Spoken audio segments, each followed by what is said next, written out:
केंद्र की राज्य सरकार द्वारा उच्च मूल्य वाली मुद्रा के विमुद्रीकरण के परिणाम स्वरूप नकदी रहित या कैशलेस भारत की संकल्पना का महत्व बढ़ गया है।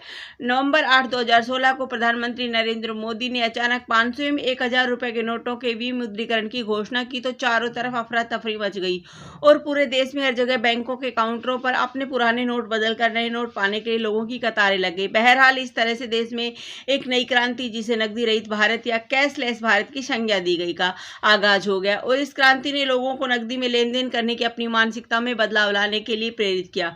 इस कदम द्वारा धीरे धीरे लोगों की नकदी पर आश्रित रहने की प्रवृत्ति में कमी आ रही है और देश में नकदी रहित लेन देन की प्रक्रिया का विकास हो चुका है।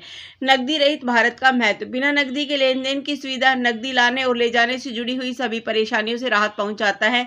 यह वर्तमान दौर में दुनिया के साथ साथ कदम से कदम मिलाकर चलने जैसा है, क्योंकि पूरे विश्व में कई देशों में अब लेन देन इलेक्ट्रॉनिक ट्रांजैक्शन के द्वारा ही होता है और इसके लिए नकदी की जरूरत नहीं रह गई है। डिजिटल ट्रांजैक्शन आपको अपने खर्चों को एक बार में ही सरसरी तौर पर देखकर हिसाब लगाने की सुविधा प्रदान करता है, जिससे आप अपने बजट को आसानी से नियंत्रित कर सकते हैं। बिना नकदी के किए गए लेन देन की जांच आसानी से की जा सकती है, इसीलिए इन पर आवश्यक करों का भुगतान अनिवार्य हो जाता है, जिससे काले धन की समस्या से मुक्ति मिलती है।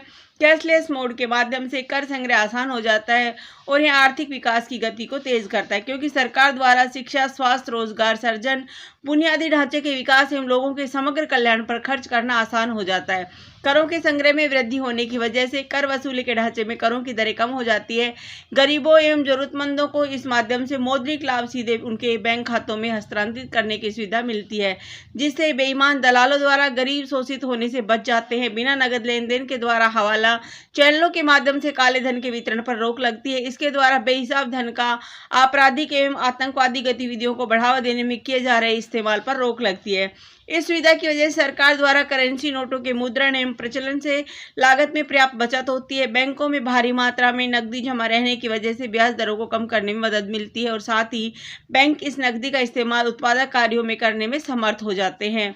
निष्कर्ष, कैशलेस या लेन देन के लिए नकदी रहित अर्थव्यवस्था की अवधारणा डिजिटल इंडिया कार्यक्रम का एक हिस्सा है और इसकी दृष्टि से भारत को एक ऐसे समाज में बदलने पर केंद्रित है जो डिजिटल रूप से सक्षम हो एवं जहां बिना नगद लेन देन के कई सशक्त तरीके विकसित हो चुके हो। नतीजतन credit card, debit card, mobile wallets, बैंकों के prepaid cards, UPI, USSD, internet banking आदि जैसे डिजिटल माध्यमों के द्वारा निकट भविष्य में भारत पूरी तरह से कैशलेस या नकदी रहित होने की तरफ अग्रसर है। धन्यवाद। जय हिंद।